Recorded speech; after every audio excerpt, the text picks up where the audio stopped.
First of all, remind us why you decided to miss the clay court season, and having played so much tennis through the spring, how does your body feel after that extended break?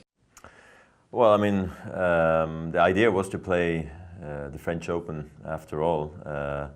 It was just that it was extremely cold last year in April, May in Switzerland, and I remember I really struggled with my body in the cold conditions, and so that's why, for that reason, I decided not to do that clay court swing, not to be on clay in that time of the year this year, and go rather to a warmer place and still remain on the hard courts.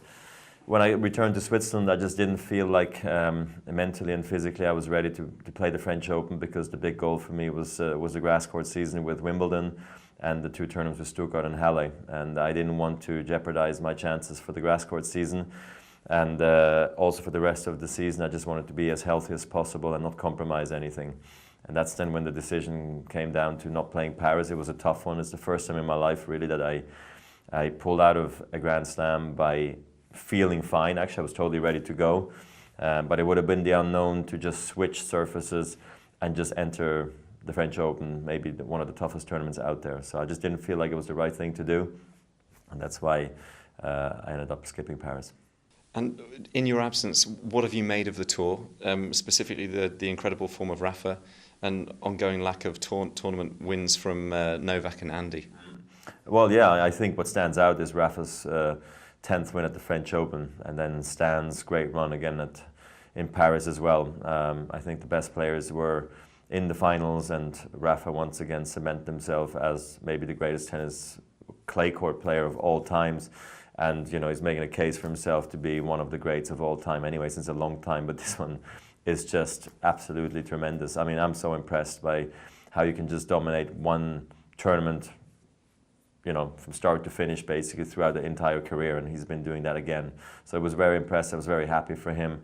And then for the others, I think Andy was just extremely tired after getting to world #1 at the end of last year. So there's maybe a bit of a letdown there. Then he was injured too, so that didn't help. And I think the second part of the season is going to be really, really crucial for Andy, and then for Novak too. So I think it's really gearing up to be a quite exciting second part of the season. And despite an early exit in Stuttgart last week, how confident are you that you can carry across the form that you showed in spring and rediscover that on grass? Well, I mean, I think my game is perfectly suited for the grass, but after losing first round in Stuttgart, you know, I have to maybe reassess my goals and just be happy with winning the first round here in Halle. I'm not sure. But honestly, I've played so well here in Halle that I can come in confident. The year's been great.